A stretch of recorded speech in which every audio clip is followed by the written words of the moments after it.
James from Instagram has asked, what are the broader implications from China's borders reopening for the Aussie stock market, and does this present any opportunities? I'm cautious of making any decisions within a volatile market right now. Well, James, that's a very good question. Yeah, so by way of background, for the past 3 years or so, China had been trying to impose a zero COVID policy, and that involved big restrictions on its populace, including lockdowns. Recently, the Chinese government has just done a quick 180, and so that is actually very good for Australia because our biggest exports remain commodities such as iron ore and coal, and China just happens to be the world's biggest customer for most commodities. For instance, it accounts for about 2/3 of seaborne iron ore demand and more than half of global copper demand. And so that should be good for the mining sector, in particular major miners such as BHP and Rio and Fortescue.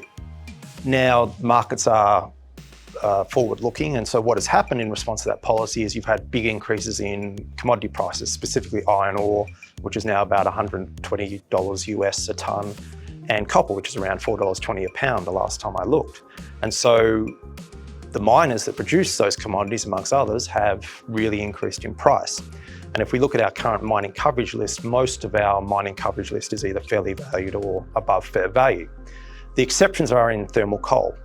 And another good thing that's happened recently is we've had a reset of Australia's relationship with China under our new Prime Minister, Anthony Albanese. And so China is going to, if it hasn't already, start importing Australian coal again. And so that's good for our coal miners, and it's also good for the economy in general. In relation to concerns over volatility, China is one of the biggest sources of the current volatility, but there's also the continuing increase in interest rates by the world's central banks. I think volatility is actually a good thing because it provides buying opportunities if that volatility pushes share prices down. And so as share prices go down, there are more opportunities to invest and to take advantage of that downside volatility. And always compare the price of the business or the shares you're considering purchasing with what you think it's the fair value of that business is. Any advice in this video is general advice or regulated financial advice under New Zealand law prepared by Morningstar Australasia Proprietary Limited and or Morningstar Research Limited without reference to your financial objectives, situation or needs.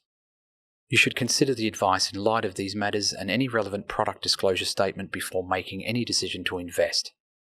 To obtain advice for your own situation, contact a financial advisor.